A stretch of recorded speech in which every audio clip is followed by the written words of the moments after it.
Look at the texture of this apple butter. I'm about to water bath can this, and it's gonna make some excellent gifts at the holidays. I already tasted it. It tastes like Christmas in your mouth. It is so good. You should be jealous right now. Okay, so I've come inside from hilling my potatoes out in the garden, and I need to get all of my apple butter water bath canned. I'm going to be using these for Christmas presents, so I'm going to show you the setup. So here I have what I'm going to water bath can in today, which, by the way, you can water bath can in any pot as long as it's big and can fully submerge your jars once it's filled. This particular one used to be my favorite soup pot, but years ago I scorched the bottom of it, and I have never been able to get that scorch mark out. So now I use it for canning. I always put something in the bottom so that my jars don't bounce around against the bottom.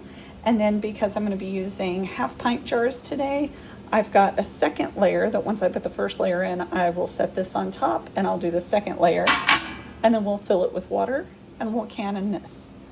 Here's the water that I'm going to use to fill. I've got my funnel to fill my jars. I've got my flats and my rings. Set this back over here. I've got my jar lifter for when they're done. This little container here has vinegar in it that I'll use for a paper towel to wipe the rims once I fill the jars. And these are the size jars I'm going to be using. They're 1/2 pint. They'll hold 1 cup. Little guys. And the apple butter, which is here. It's so smooth. I have 16 1/2 pint jars, so we'll see how far we get. Here is the funnel. This makes it so much easier than getting a mess everywhere. And I filled the jars to about 1/2 inch of headspace. Here they are, all full.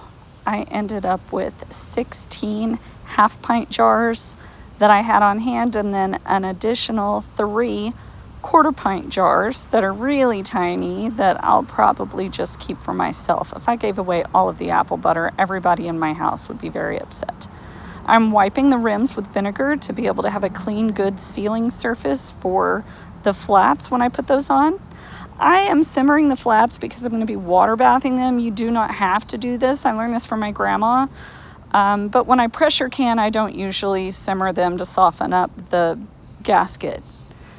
Here I have all of the flats added to the jars, and now I'm putting finger tight the rims on the jars. They do not need to be tight. They should not be tight.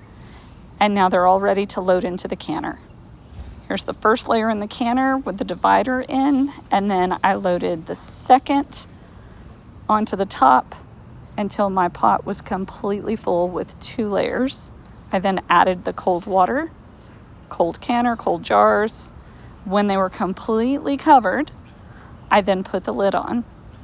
We don't start the timer until it boils, but I set the surface or the burner to high, and when it boiled, I then set the timer for 15 minutes.